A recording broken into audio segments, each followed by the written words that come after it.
Right, so welcome everybody to Youth Business International's first Social and Green Month event of 2023. It's very exciting to have you here. I think most of you are familiar with YBI already. I know that there is a bit of a mix of people attending. So some will be kind of at YBI member organizations, some will be entrepreneurs, some will be people who aren't kind of directly linked to YBI, but are interested in social and green entrepreneurship. So I am going to do a very brief intro to YBI. So YBI is a network of organizations around the world that all directly support young entrepreneurs. And we kind of bring them together to learn from each other, to share best practice, and also to run specific projects and support so that we can help our members to kind of provide the best support possible to young entrepreneurs globally. So we do work very globally. So these are the countries that we work in. We've got 48 members in 45 countries, very geographically spread. And we provide lots of different types of support, but they very much center around three key pillars of support. So one is around personal development for young entrepreneurs. So that relates to things like leadership development, what's often referred to as soft skills, confidence, resilience, communication, and so on, and mindset as well. Our second pillar is around business development. So that looks at the harder skills of entrepreneurship, finance, legal, and in relation to social and green entrepreneurship, also impact measurement and kind of storytelling around impact as well. And then finally, the third pillar is around environmental facilitation. So basically, how do we create ecosystems and support structures that enable young people, young entrepreneurs to thrive?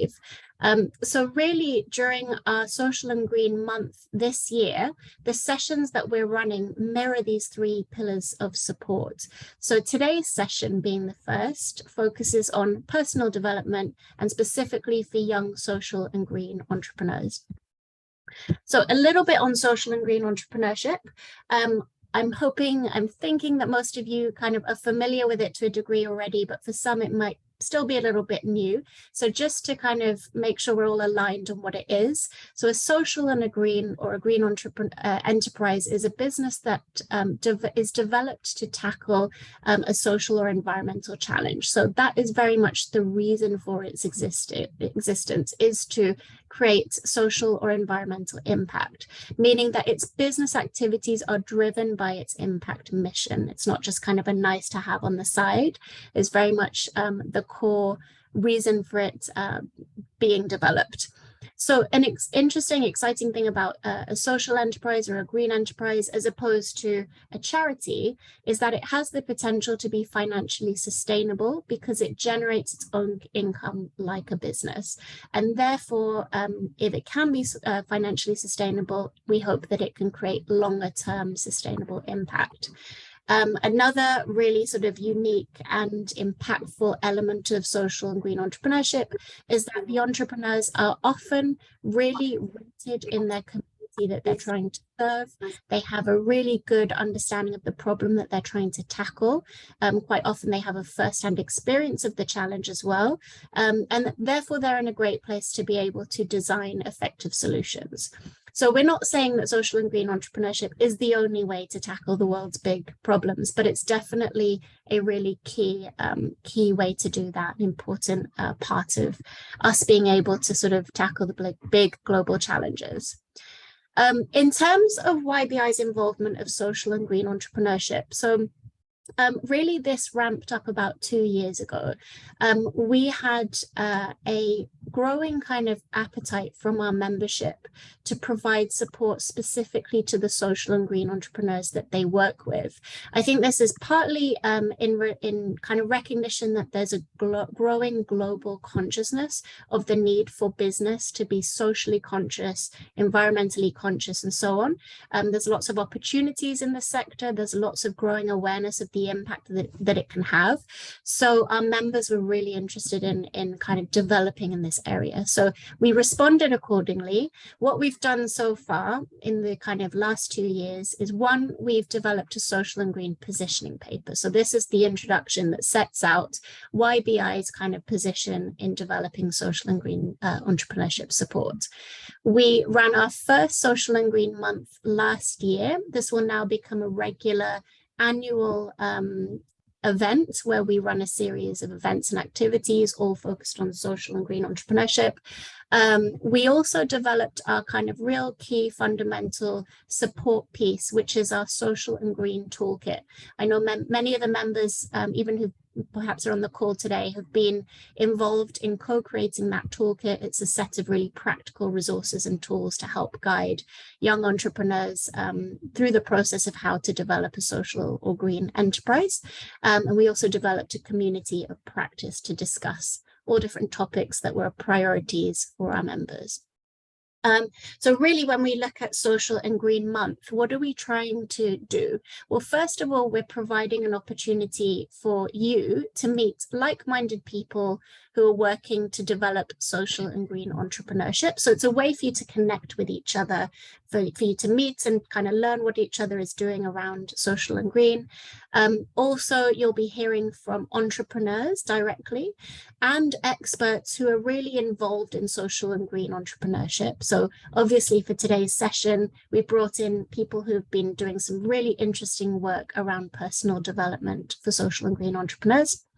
We're going to explore some key challenges facing social and green entrepreneurs, and then we'll also really work together to help shape a way forward. And I think the key for me is that I know that YBI as a network, we can't kind of work alone and be as impactful as we can be. We need to be outward facing and working with lots of different organizations and different stakeholders who are also invested in the same kind of mission.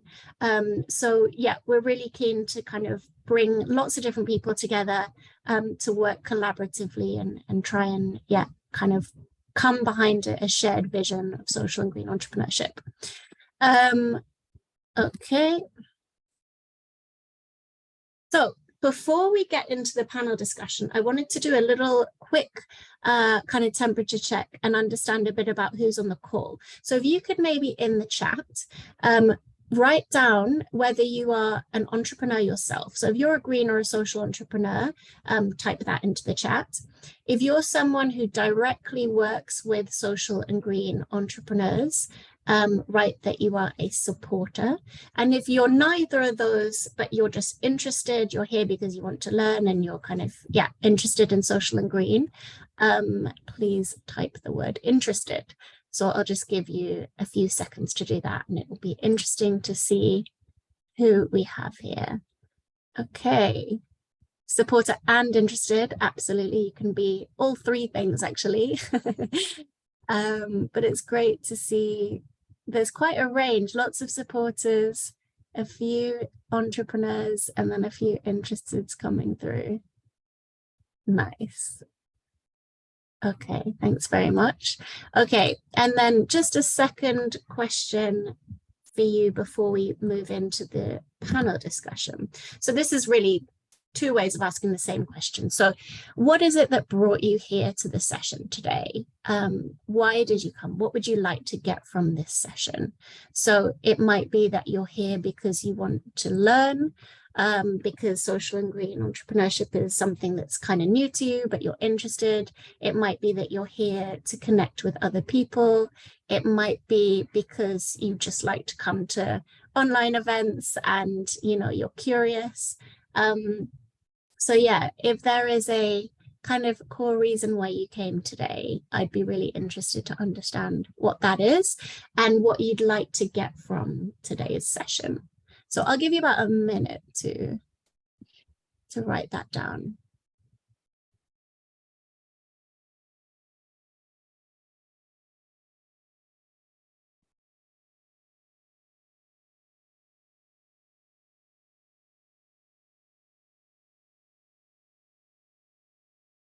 Nice. Learn, share, and connect.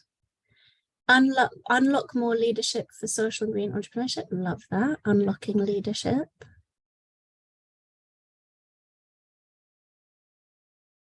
learn and grow my capacity, get a better understanding of social entrepreneurship and how it connects or disconnects from general entrepreneurship. That's really interesting.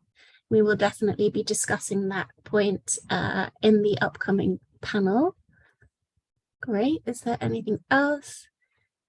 Helen works with Tessa here to support and learn about more green entrepreneurship. Excellent. Great to have you here, Helen. I'll just give maybe 30 more seconds for this. It's always really great to see what motivates people to join. Would like to see how I can integrate social and green entrepreneurship in my business. Nice. So maybe, are you an entrepreneur then? Is that something that you're already doing and you want to integrate more social and green practices?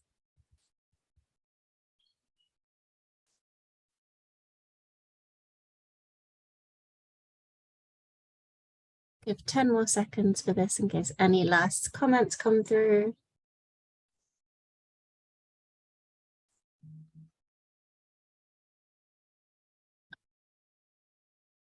Learn and share with our entrepreneurs within our programs, share perspective as youth-owned business owner, and to connect with supporters and other green entrepreneurs and people interested in green and social entrepreneurship. Amazing. Okay, you can continue to add in any more thoughts that you have. I'm just going to jump ahead to share with you who the speakers for today's virtual panel discussion will be. So as I mentioned, we have a really exciting range of speakers who are joining, who are all invested and doing interesting work around this topic. So to introduce myself, I'm the moderator of the discussion. My name's Anna Chojnicka. I'm calling in from London, and I head up the work that we do at YBI around social and green entrepreneurship and also sustainable business. Come from a social entrepreneur background myself. I'm going to pass on to the speakers to introduce themselves properly in a minute, but just briefly, just to give you a glimpse of who we have. So Shedron from Youth Business Trinidad and Tobago, Kim from Standard Chartered Bank, Tessa from Plasticity, Chantal from Fatola, and Shan from Sile Environmental. So I'm going to actually stop sharing my screen now, and hopefully we're going to find a way of pinning the panelists to the top of the screen. And I think we'll kick off with introductions. So if each of you could just sort of introduce yourselves, your organization, and just briefly what it is that you do relating to kind of support for social and green entrepreneurs, and particularly around this personal development area. So Shedron, you are first on my on my screen, so I'll hand over to you first. Rule number one, never be first on the screen. So I'm Shedron Collins, the General Manager for Youth Business Trinidad and Tobago. And a little bit about YBTT, we support and we empower young persons to build and develop sustainable businesses and profitable businesses as well. So one of the things that we've realized is that in order for us as a generation to have a better future, we have to support businesses that are sustainable, and sustainable from, I guess, not the usual definition when people hear sustainable of being financially sustainable, but sustainable in the essence of leaving a better world for the next generation to come. And that's kind of what we do as our purpose. So how can we support entrepreneurs, but also support entrepreneurs to have an impact on the world, whether it be through a social impact, through an environmental impact. And that doesn't necessarily mean a social or environmental business, but it's a business with that focus in mind. And outside of that, I mean, volunteering is just my thing, right? So as being part of a charitable organization, I'm also a Rotarian, also a part-time chess coach, right? So it's all about how do you volunteer your time and give back. And my personal mantra, you know, it's too many people looking for a better life and not enough persons looking to make life better. So I think that in essence is kind of what we're discussing here when we talk about having that mindset of going forward. I love that, Shedron. That mantra I've now got cemented into my brain, and I'm not going to forget that. It's great. Chantal, why don't you go next? Hi everyone, I'm Chantal. I'm the General Manager at Fatola, and we're out here in South Africa. A bit of a gloomy day out in Cape Town today. But what we are really passionate about is purpose-led small businesses, and growing the sustainability of those businesses. And I think, like Shadron said, people, planet, profit.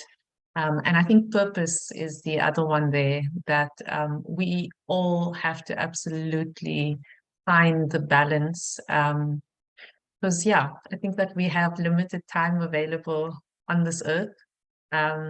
And we have to absolutely make the most of it. And so we get to work with really, really amazing entrepreneurs that are within the sustainability sector, but also youth. And I can't think of a better combination of people to work with. Nice. That's wonderful. Thank you so much, Chantal. Lots of inspiring stuff there. Tessa, you're next on my screen. Why don't you go next? Hey, hi everyone. Thanks for having me on this as part of this discussion. My name is Tessa O'Halloran. I'm 26 years old and I live in South Africa, a small town halfway between Johannesburg and Cape Town called Graaff-Reinet. Off you go. And I am the founder of a business called Plasticity. We are a mother and daughter upcycling brand. So we create upcycled products from handbags and fashion accessories to home decor. And our kind of vision is to make the world beautiful with upcycled products that go beyond just being beautiful products, but that have obviously, environmental and social impact. And I've been working on my business since 2017. Brilliant. Thank you, Tessa, and super inspiring, especially given how young you were when you started. Really, really interesting. Kim, can you go next, please? Thanks, Anna. Lovely to see you all. I'm Kim McMurdo. I am currently head of leadership capability at Standard Chartered Bank. We're definitely not a small business, so we're 85,000 people, 59 countries, Africa, Middle East, Asia. So I'm hoping today to kind of share some of our lessons on growing leadership for planet, profit, purpose, like we've been discussing, in the hope that it supports the entrepreneurs here today. I am also, I love what Shadron said about volunteering their time. I'm actively involved in Future Makers, which is our connection with YBI, which is all about empowering the next generation to earn, learn and grow. And what better intersect of business and purpose than social and green entrepreneurship. So thank you so much for having me here. Brilliant. Thank you so much, Kim. And we finally got Shan. If you could go next, Shan. Thank you. Hello, everyone. I am Shan Kapi-Young from Trinidad and Tobago, and I am the founder and CEO of a social enterprise here called Siam Environmental. And if I were to put what we do in one sentence, I would say we transform the way you think and act towards waste. So we are a waste management education and training organization. And we work with children, we work with individuals, and we also work with businesses as well. Let me see. I like to give people fun facts. So I'm deadly afraid of snakes. I am also a mom of 3. I have an 18-year-old, a 9-year-old, and an 8-year-old. Kim says me too, yeah. Even if it's dead, Kim, I don't do snakes. All right. And really excited to be here. I guess, Shadron and I have a similar mantra in the sense of doing. Mine is that it's not always about doing things better, but sometimes we simply need to do better things. So what are those better things that we can do? So I'm happy to be here and happy to share about my own journey as an entrepreneur in my own, how I've been able to develop myself along the way. Brilliant. Thank you so much. And yeah, first of all, respect to you for having 3 children, holding down you know, your own social enterprise, lots of other things, whilst all the time staving off snakes. It's very impressive. A lot of personal development in there. So actually, I'm gonna continue with you, Shan. And I want to ask as my first question, what motivated you to start your business, and particularly to be a green entrepreneur specifically? And I'm gonna first put a request out to the speakers. There's so much for us to get through that's really interesting. So I'm gonna ask you to try and keep your answers relatively brief, so we can get through as much as possible. But I do want to find out what it was that motivated you to become a green entrepreneur. Okay, so let me see if I can summarize the story really quick. So my journey in entrepreneurship started, I would say what drove me is one particular experience. When I was 10 years old and swimming with my dad at the beach, a loaded diaper struck me in my face while swimming with my dad. And I wanted to, that experience, of course, was very ill, but at the same time, I decided that I wanted to do something about it. I was only 10 years old. I had no idea it would materialize into what it is now, but that is really the beginning of my journey in this space. I would say waste is not just what I do, it's who I am, because I was taught you always leave a place cleaner than you've met it. And so that mission, that law, it's a conservation law in scouting. My father has been in scouting for longer than I've been alive. And he taught me that from when I was very, very young. And so it continued to be a part of who I am. And I also wanted to put a different voice out into the space. At the time, the only voice that you would hear when it pertains to waste was our state waste company.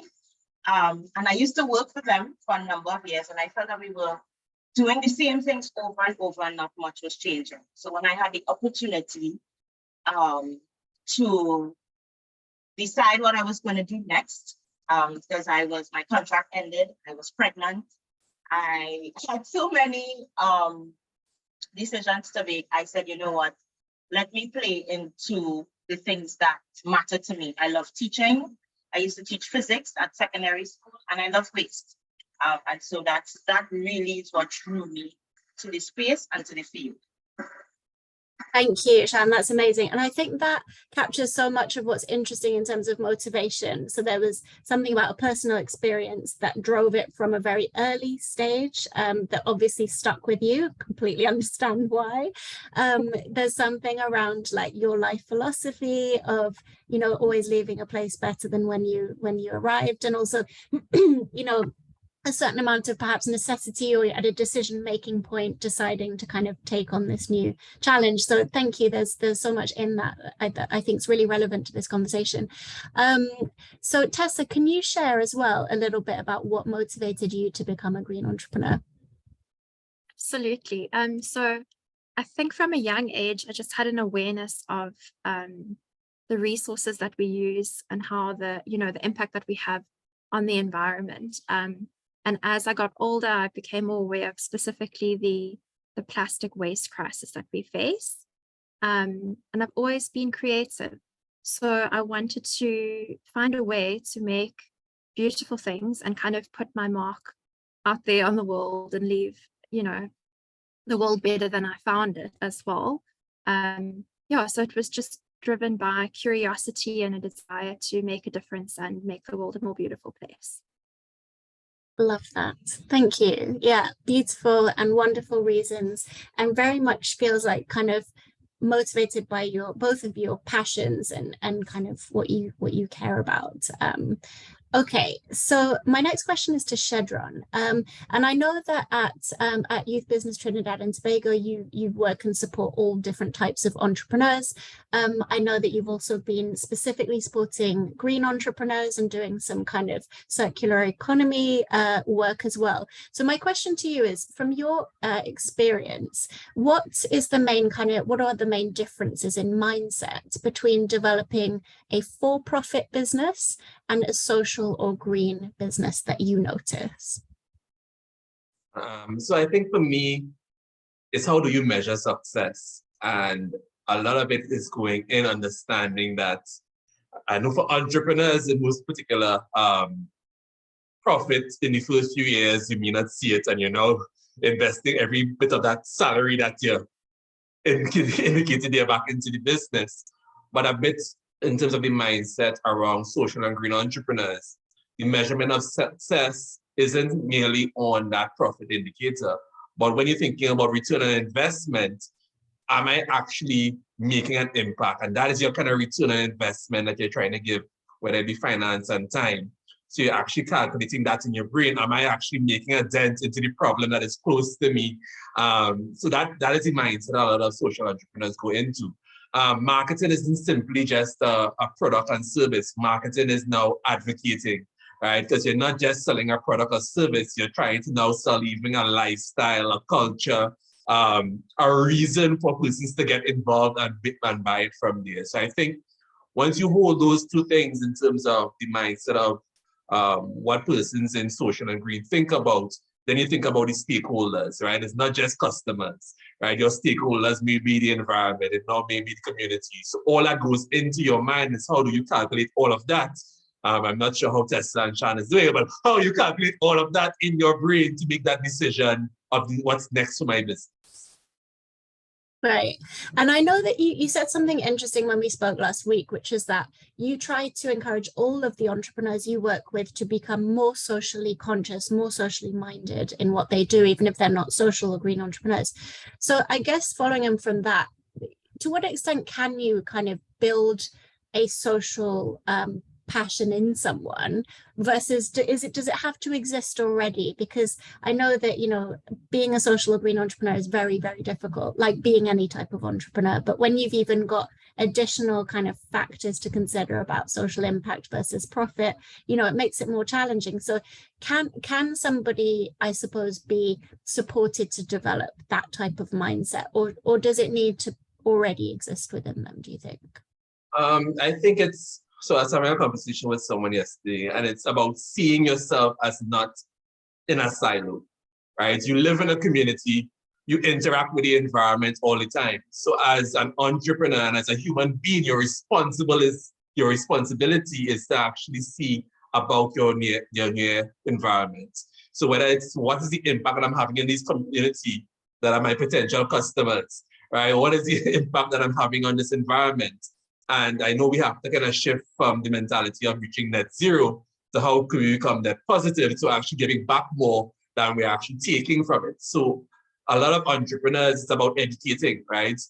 You treat becoming social and environmentally minded as being innovatively minded, right? So the same way that we teach persons about innovation, we teach them about being social or environmental, right? So it's thinking about that aspect, right?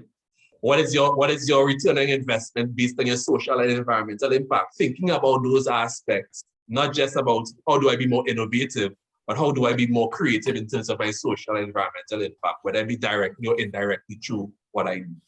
Nice. And I think that is our kind of collective responsibility, regardless of what we're doing, isn't it? To be more kind of conscious of these things.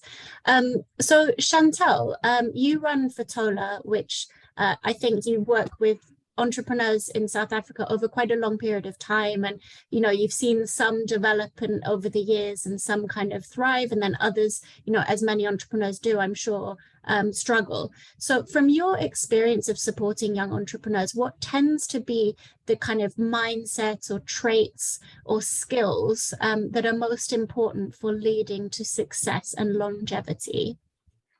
Yeah, we've recently worked with a group of youth that's come through a startup accelerator program. And the results has actually been quite phenomenal. But what we have picked up is that the ability to adapt to change is critical. I think in having just come out of the pandemic, you know, we've seen businesses and entrepreneurs who are not able to adapt to their changing environment and also quickly, right? They will be left behind. So what we see is a lot of entrepreneurs, just the ability to be able to adapt to that change, to think creatively around solutions, so specifically solutions orientated. And I think I love that about working with youth specifically. You know, they don't have necessarily the added historical baggage. And I think especially in South Africa, you know, youth they have their own energy source, and they're constantly looking for opportunities and solutions to some of the challenges that we face, and they don't see it that way as well. And I think that one can, you know, the good old one around resilience, all sorts of challenges is also going to come your way, but just the ability to be able to continue standing up, you know, continue knocking on a different door when one door closes, you know, just continue knocking. And those are very much the traits that we pick up. And then I think the most important one is where they are aligned to their own personal purpose and their vision, and aligning that to their business. And I think both Tessa and Sean, you know, give testament to that. I would say that those are the traits that come through very strongly from the entrepreneurs that we've worked with. Yeah, and I suppose is that the case for both kind of more general entrepreneurs and social and green entrepreneurs, or is there anything that you specifically notice about social and green entrepreneurs that tend to kind of be able to continue thriving, that sets them apart from what's needed for more general for-profit entrepreneurship? Yeah, I think because social entrepreneurs and those within the green space, they're often very passionate about their purpose. It is why they do what they do, and so they live that. And I think that for me, you know, the strong vision comes through particularly strong, and their commitment to see that through. That would be the one difference that I would probably cite. I think the rest are more generally, you know, entrepreneurs that are successful. They would display the similar traits. Great, thank you. Okay, and Kim, so you're at Standard Chartered developing leadership within Standard Chartered, but also working with others to sort of develop leadership as well. So you have a really interesting perspective from both the corporate context and then also working with kind of younger people and individuals and so on. So from your perspective, what does it mean to be a healthy leader? Great question. So I think a lot of what we've been talking about today, and I love the comment, Shedron, that you made about the environment as a customer, right, as a stakeholder in this. I think the key to healthy leadership, and particularly within this space, is recognizing the head, hands, and heart aspect of leadership. So actually one of my pet peeves is when people refer to leadership as a soft skill. It's actually one of the hardest skills out there to master, but I do recognize that it has elements of head, heart, and hands, and like Chantel beautifully said, being able to convey hope, being able to convey storytelling, vision, and purpose. You know, these issues require, you know, I love, Tessa, when you said make beautiful things, that kind of leadership requires a level of hope and storytelling. So yeah, I would say it's the head, hand, and heart, and obviously the hands, rolling up your sleeves, getting close to the work, getting close to the customers, that resilience that was talked about, and that to me is the shortcut to healthy leadership, whole system. Nice. And following on from that, this might put you on the spot a little bit, but what would you say are the 3 things that you would do in a small business to create strong leadership and culture? So from what you've kind of learned from your different contexts, obviously lots of the entrepreneurs who our members support do not have anything like the resources that might be available in Standard Chartered. So what can we translate from what, you know, you've kind of experienced and learned to sort of provide 3 pieces of advice around creating strong leadership and culture within an organization? It's an amazing question, really great question, and hopefully the 3 things that I'm going to share are all things that are for free. And as somebody who hangs out with a lot of big organizations and a lot of big corporates, I can assure you that it doesn't matter how much money you have, if you don't have these 3 ingredients, then leadership and culture doesn't shift. So I think the first thing would be have a strong sense of identity, right? Don't talk about leadership in the abstract. Talk about leadership in what do you want for your enterprise and your entrepreneurship and your business. I'm sure in plasticity, you said the legacy is to, leave the world a better place and make beautiful things again. So have your own identity for what type of leader you want to be and the legacy you want to leave. And then that will help, even if you've only got 2 employees, that helps them give a sense of, is this the right thing? And are these the values that align to my own personal purpose? The second is regularly seek and give feedback. That's the #1 thing that accelerates leaders being great leaders. It's actually getting feedback from people that you might not always interact with on how's my business showing up? What impact am I having? And again, feedback is free. And then the third thing I would just say is treasure your leadership and your culture, your own leadership, as much as you would any other asset in your business. So whether that be your hardware, your laptops, your offices, your computers, your brands, your financials, your balance sheet, treat your leadership and culture just with as much care and attention, and it will pay you unlimited dividend. Love that. Thank you, Kim. That was an amazing answer. And yeah, like you say, things that can be built into any organization at any stage. And really interesting what you said at the end about treating it as you would do with any other part of the organization, that you need to prioritize. I think so often it can be something that takes a bit of a back burner because it's not, so urgently necessarily directly linked to, profits and survival and so on, but it is absolutely central to it, isn't it?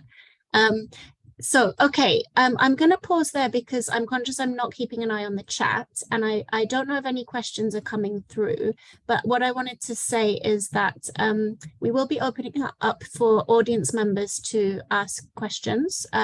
So if you do have something you would like to ask our panelists, you can begin to write them in the chat and we will refer to it as we go forward.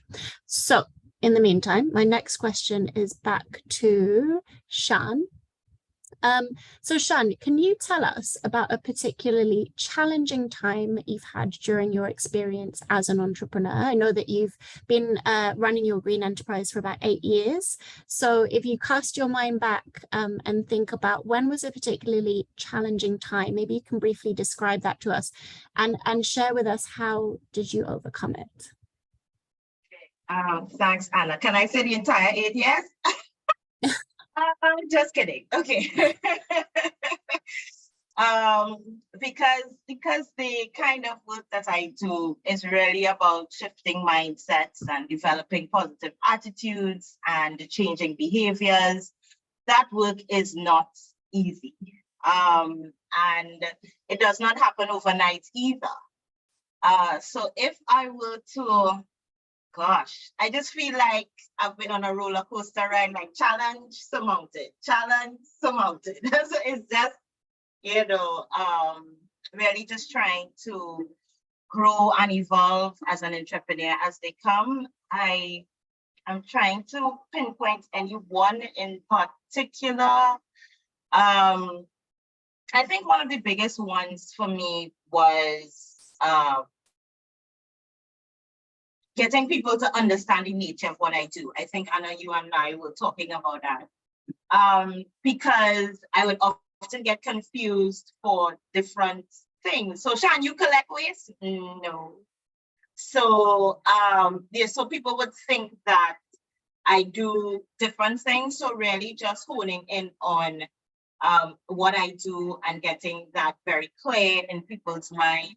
I think that has been the biggest challenge. It still happens, but it's not happening as much as it used to, because I have really done, I would say, give myself a pat on the back, a good job of really streamlining and having people understand the nature of what SIAL is. So it was really just developing the brand and allowing people to understand. I think because sometimes we, at least for me, I put my own thoughts and my own dreams in the hands of other people, thinking that, all right, well, they will just tell me what to do and I'll do it.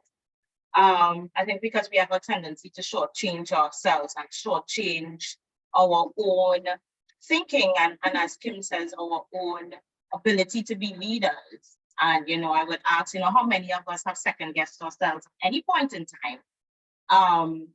So, and I know that I have. So for me, that was like one of the biggest challenges to overcome, really just streamlining the business and getting people to understand the nature of what we do. And you have another question, Anna, or did I answer it already? Yeah, Yeah. that's great. I think what I heard from that is a lot around like the development of self-belief as well, how core that is to being able to kind of progress and be resilient as an entrepreneur. And is there, just as a follow-up question, is there any type of kind of support that you've received from, obviously a lot of that comes from within, and there's a whole growth journey that you've done within, but is there any kind of support that you've received from those around you that have helped you either in that area or in another aspect of being able to kind of keep going and keep overcoming when it comes to these challenges, if you look to supporters? Oh, most definitely. So my biggest cheerleader is my husband. So he is the motivator behind the patent, keeping me going on those days where I feel like enough is enough and I'm done. So I would say that first, because you need to have you need to have a champion, somebody who is going to remind you of how powerful you are, how amazing you are, and to keep going.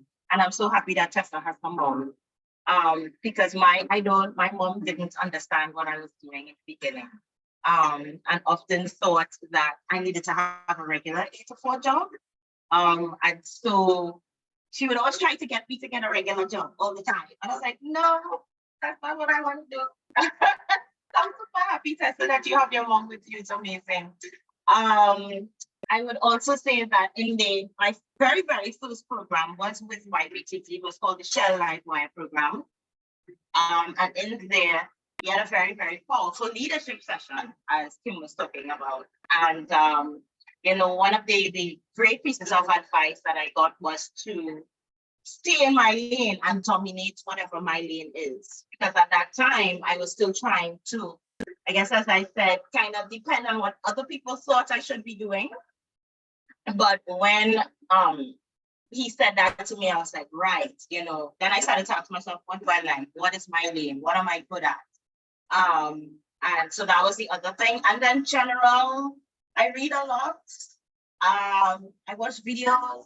I do have mentors. And I think mentorship is something that I never knew I always wanted.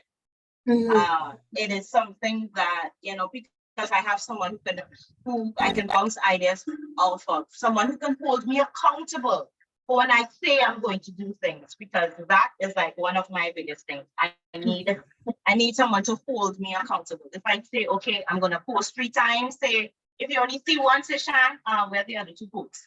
Come on, get it.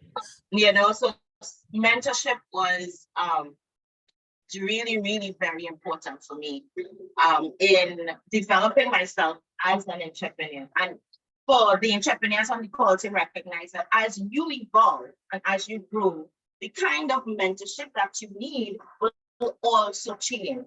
So not thinking that I need to have one mentor throughout my entire journey, but as you grow and as you learn and as you develop and as the business gets bigger, you would need mentors that align with where you are.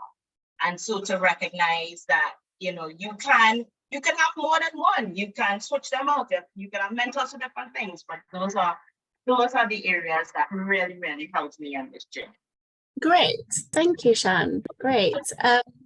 And Tessa, what about for you? I know that you're part of an accelerator program with Fatola at the moment. What have you found most useful in terms of the kind of experience of that and the support and the connections and so on that you've made? Yeah, so I'm part of the Circular Economy Accelerator with Fatola, and for me, what's been invaluable has been definitely access to a mentor who I meet with each week, and that kind of ongoing encouragement and reminders of things that I'd almost forgotten about, because time runs ahead whether or not you wanted to. Yeah, so just having ongoing encouragement has been amazing, and then access to like-minded peers and other entrepreneurs in the green space has been great as well. Yeah, and beyond Fatola, obviously the support of my mom has been my biggest source of encouragement and strength. She actually sews together each of our products, and she's given me, she's invested her time and energy and commitment into the business as much as I have. So they all kind of work together to keep me going. Amazing. Yeah. And what you said as well about having peers, so being able to connect with other entrepreneurs who are kind of working in a similar space, I think is so important, because it can be quite isolating, can't it, at times, being an entrepreneur, especially if you're doing something that's a bit unusual, if you're, trying to kind of fly the flag for waste and be like, guys, this is something we should be looking at. It's not something that everyone will immediately get. So there's a lot of bravery that comes with that. And I think the more that you can kind of have a community who are supporting you and who get you, I think that's really cool. I'm going to jump over. I'm just going to ask you, I think, one more question to Shedron, Kim, and Chantel, and then we'll see if there's any questions from the audience, and then we'll go into the breakout session. So my question to Chantel is, what are the gaps that you see where many young social and green entrepreneurs need more support around personal development? So, obviously there's a lot of great work being done, but where do you see that there tends to be a need for more support? So I recently read an alarming statistic, which was a survey that was done, I think, with about 800 social entrepreneurs, and about 78% of that group was struggling with mental health. And I think that this is a big gap at the moment in terms of the support that is available to, I think, entrepreneurs in general, but specifically to social entrepreneurs and entrepreneurs that are in the green space, because often, they're faced with extreme, or they get exposed to extreme poverty and dire situations, right? I think that alongside feeling deeply passionate and responsible for driving the change within the space that they operate in, does take its toll. And this is outside of your, let's say, run-of-the-mill day-to-day business challenges, which is challenging on its own, right? So that was a shocking stat for me. And I definitely think that there's a lot more that can be done in the space. We've seen a lot of progress being made with resources and tools and support, being made freely available online. And I think just a better integration of those resources within the programs that we do roll out, or initiatives that we drive to support entrepreneurs in the space would go a long way, because it's tough. And I think the interesting and exciting thing is post-COVID again, COVID was really bad, but it was also really good in the sense that it really helped us identify, where there were gaps.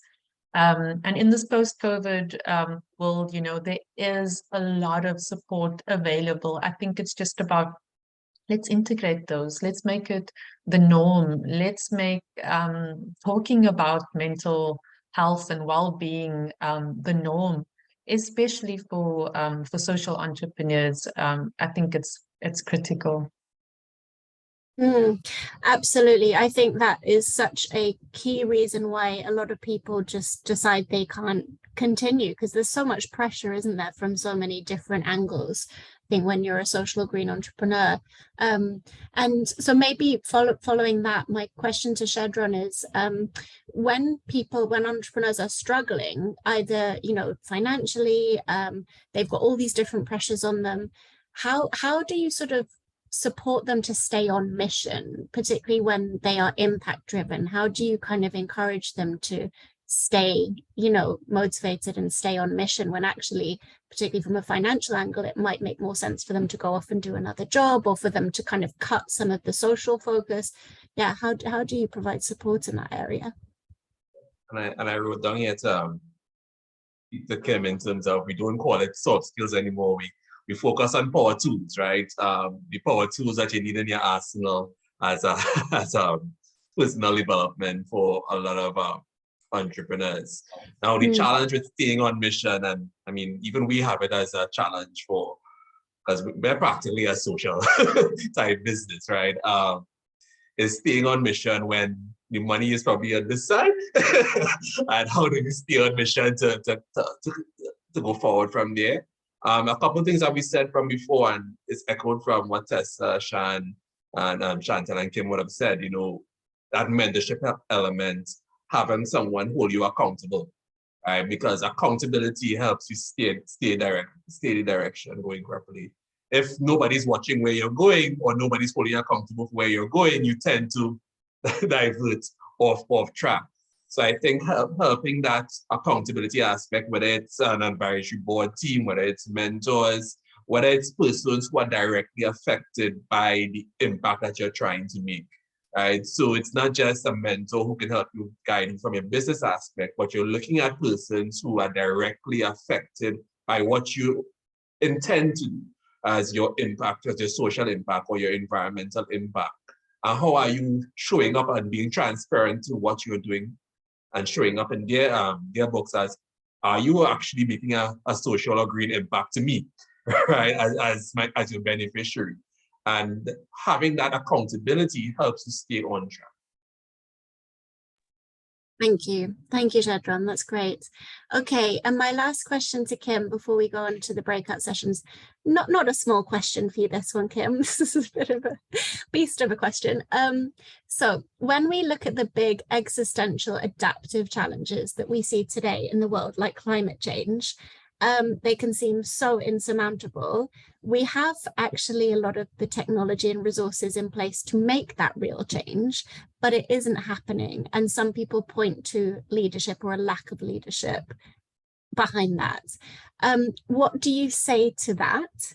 And how can we cultivate the leaders' need to tackle these challenges? That is a beast of a question, Anna. Thank you very much. Let me think of how I can answer this briefly. So I guess I'm not surprised that the delta between an adaptive challenge and an outcome is leadership, because actually leadership only exists when you have adaptive challenges. Because if it was a technical challenge and we could just put this into a piece of software and go ahead, we wouldn't need leaders, right? We would just do that. And I think one of my favorite quotes about the world of work is that, you know, we assume that people come to work and are rational and every so often act emotionally, whereas actually we're all emotional and very so often we act rationally. So I think the delta between what we need to do and what we're doing being leadership, I'm fully on board with. To your question about the how do we close that gap, I think I've got a couple of ideas. The first is we need to be looking for leaders in more places, right? So we can't look to the historic places where we felt leaders need to come from, such as government and education. Actually, all the people on these calls and all the people you're working with at YBI are the leaders that we need to untap. We also need to encourage more people to lead. So I think when Tessa talked about mentorship, which I'm a huge fan of, we also need lots of sponsors. So we need people cheerleading, shouting, celebrating, recognizing the people that are doing this hard stuff, whether it be on waste, whether it be on plastic. So I think sponsorship is key. I also think we need to make it safer. Being a leader today, particularly a leader in a world of social media, can be relentless. And anybody that follows my own home countries and politics, you know, you will have seen our leader step down recently, citing just tiredness and fatigue from actually being in public life. So again, I think in entrepreneurship, we do need to be a bit kinder and make it safer. And then the final thing I would say, and this is why I'm really delighted to be here with YBA today, is that, you know, historically organizations and entrepreneurs have thought about leadership just something within their, you know, their boxes. But if you think about things like climate, waste, plastic, like no one organization can solve that, right? So opening up our walls, opening up our doors, and making sure that there's more places for people to come and lead together and practice leadership. That's what I'm all about in my agenda with leadership capability, is finding more spaces for leaders to connect and play together and learn. Love it. That's brilliant, and really, I think ties together so much of what we've discussed so far in this discussion as well, about self-belief being really important, about you know, having proper support in place, about all the challenges to do with mental health and how that can feed into it. I think also yeah, if we kind of move on to the breakout sessions, this really feeds into some of what I'd like us to talk about, which is how can we as YBI, so a network of organizations that support social and green entrepreneurs, play a role here? Because we're a convener, we can bring people together. How can we really help to be able to plug some of these gaps and support leaders?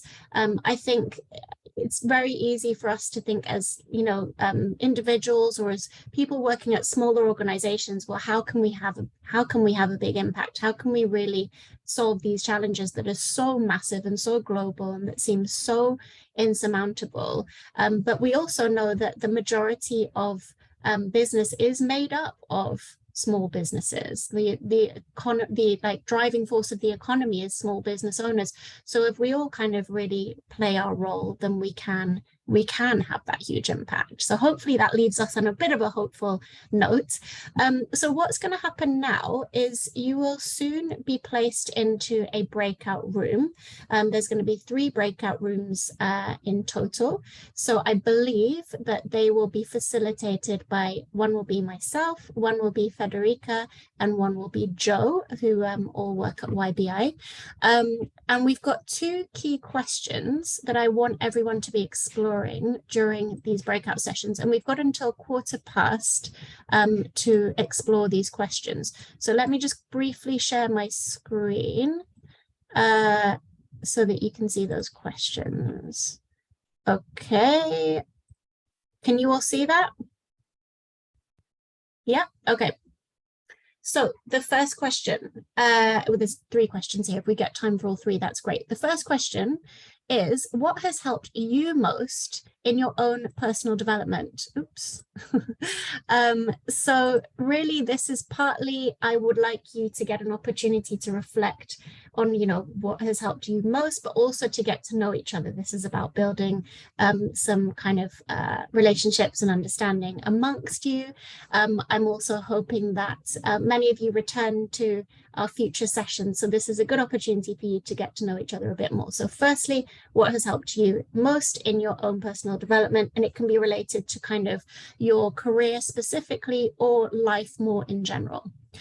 2 is, what are the biggest challenges that you feel are facing social and green entrepreneurs relating to personal development? And so some of those might be things we've already discussed in the session. There might be some new things that you think we should bring to this discussion as well. And then thirdly, what can a convener like YBI do to add real value and really to support social and green entrepreneurs in these areas? What can we be doing more of? How can we be bringing, you know, different stakeholders together to add real value? So those are the 3 key questions. We're going to come back here at 1:15 and we'll feed back. So I think Joe, Federica, and myself will take some notes and then we'll do that, yeah, in 15 minutes. So I think we're now going to go into our breakout rooms, and I'll see you all in about 15 minutes time.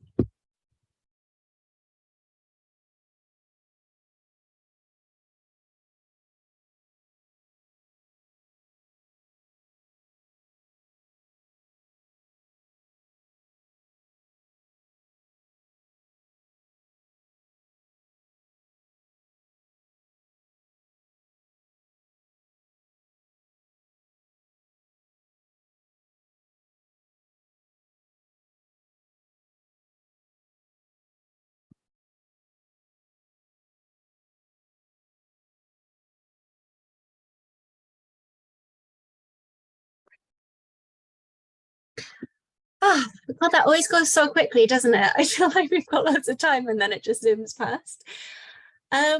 Okay, I don't know about the rest of the groups, but we only managed to go for the first question and the last question, which was still very, very helpful. So I'm going to quickly feed back on what we, some of the things that were kind of put forward from within our group. So the first question was around what's been most helpful for our own personal development. So we heard a lot around addressing our own limiting beliefs. So basically a lot of kind of internal work of thinking, like, how do we build that self-belief? Finding purpose beyond profit is a big driver of that. And of course, there can be help around this, but a lot of it comes from within. There was a comment from Purity. I'm sure this also relates to a lot of kind of younger social and green entrepreneurs around how you deal with challenges to do with being younger as an entrepreneur than a lot of your employees or a lot of the other stakeholders that you will come across, a lot of the kind of conceptions that might be existing around that. So a really great kind of piece of advice, something that worked for Purity, was around developing this really kind of free, open communication to learn from each other, to share and to communicate openly. And then Shan shared that going from employment to entrepreneurship is a challenge. That's her experience. So kind of a different journey to some people who start as entrepreneurs from the outset. Had two really, really great pieces of advice, particularly when you're having a bad day as an entrepreneur. One thing, to write a list of good things that people have said about you or good accomplishments that you have. So literally just write a list to remind yourself, this is what I've achieved. These are the things that people have said about me. I'm doing okay. And the second was to say things to yourself that you kind of wish others had said to you when you were younger. So just to kind of, again, reinforce that self-belief. Hopefully I've kind of translated those okay. And then in terms of what YBI can do, we didn't have too much time on this, so I think it'd be great to hear what other people shared and to explore it in the last minutes that we have.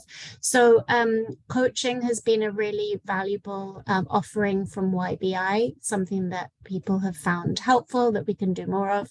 There was also a mention of doing kind of webinars looking specifically at mental health for kind of social and green entrepreneurs. I think that's super interesting. And then also just being able to have, I suppose, a bit of exposure to more social and green entrepreneurs around the world, especially for those working in contexts where this sector is quite new. And there might not be lots of other social and green entrepreneurs that you know within your local network. So actually being able to hear from and connect with other social and green entrepreneurs.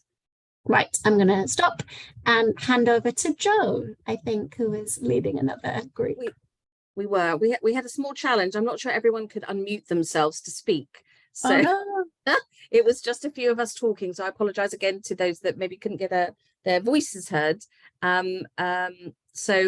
And we totally went off track on a few things as well, a confession as well, Anna. But I think I reiterated the point that I hope everyone kind of agreed about, coaching and mentoring, because I think what's important about those things is that it offers, and I think everyone's reflected in different ways, it's really personalized. So therefore, when you've got a very specific need and focus, that you're able to work with someone to focus on those things rather than the kind of the group learning and support that you might get in other contexts. So it's, as a development opportunity. I think what we thought, I guess, connected, what else can we do? What was critical for social and green entrepreneurs is trying to tell their story. How do you tell that story really well? Beyond it's all kind of, you're fired up inside, but how do you distill that? And how do you make that really clear? And some, helping people to really be able to do that well is a kind of I think a useful thing. And some people I know in the network do that. But again, I think that's probably a wider thing that maybe we could look at. And I think it's about, everyone knows there's so much out there. There's so much out there. How do we signpost and connect the dots of what's working?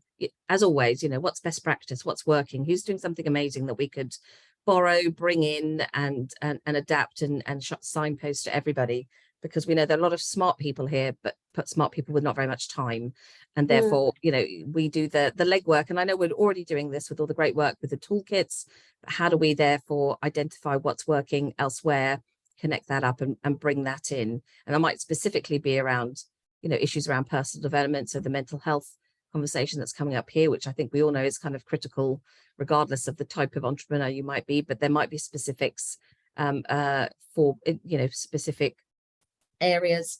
And how do we kind of identify what's great and bring that to members as well, that they can then share.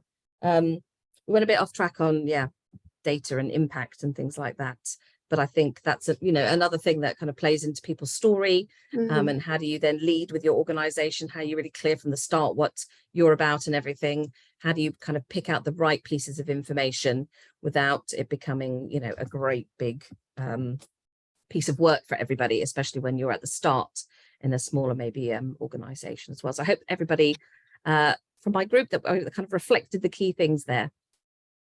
That's brilliant, Jo. Thank you. There's a lot of really, really useful stuff in there. That's great.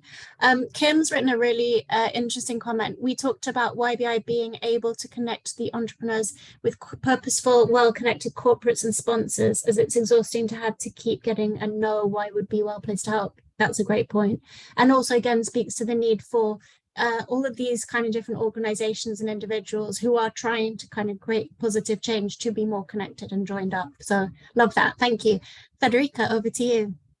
Yes, Kim was in my group, so I'm going to mention that in a second. So we managed to briefly cover all of the questions, actually. And I think a couple of nice things that came out regarding the first one was connecting and sharing. That's very helpful in terms of personal development.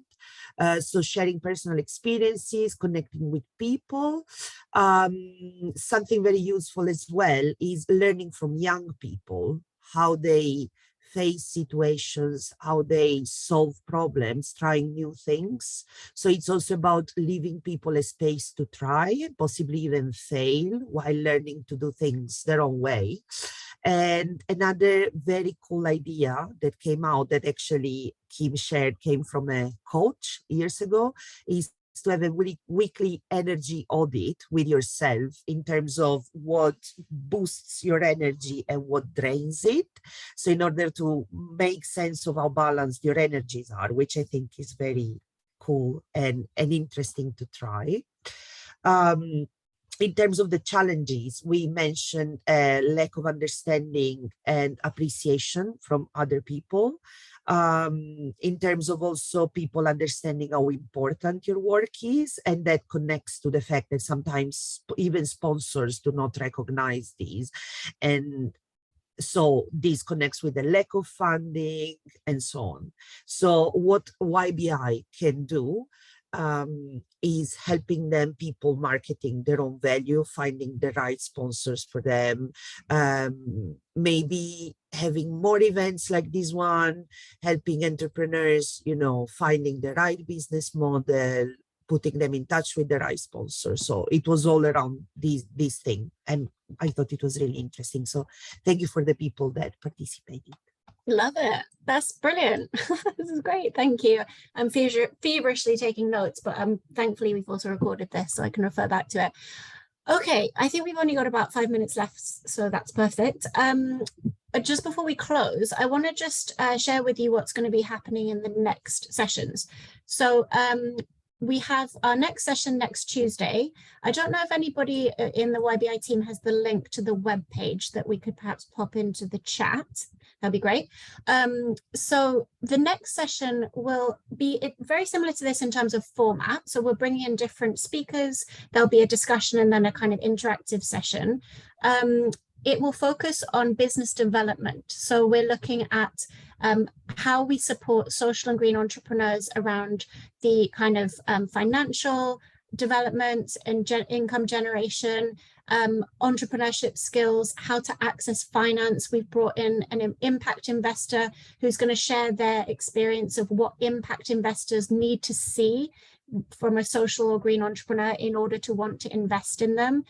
We've also got an impact measurement specialist who can share from the perspective of, how do you effectively measure and tell the story of your impact impact. So that speaks to some of what's come up in today's session. We've got somebody with legal expertise as well, who can talk to kind of what needs to be in place in terms of your organizational governance and all of that.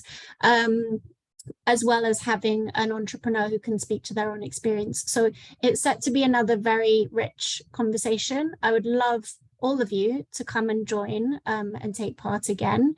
And yes, Federica has kindly put in the link to how you can join that session. So if you click on that link, you'll actually see, I think, details of all of the sessions of Social and Green Month, and you can click to register. The third session will be on Tuesday, the 25th of April, and that's all around ecosystem development. And then the final session on the 27th, we'll kind of wrap all of this together, and we'll gather all of the insights kind of generated and create a way forward. How are we going to kind of take all this and plan some next steps for YBI's kind of future social and green agenda to make sure we can help you as much as possible.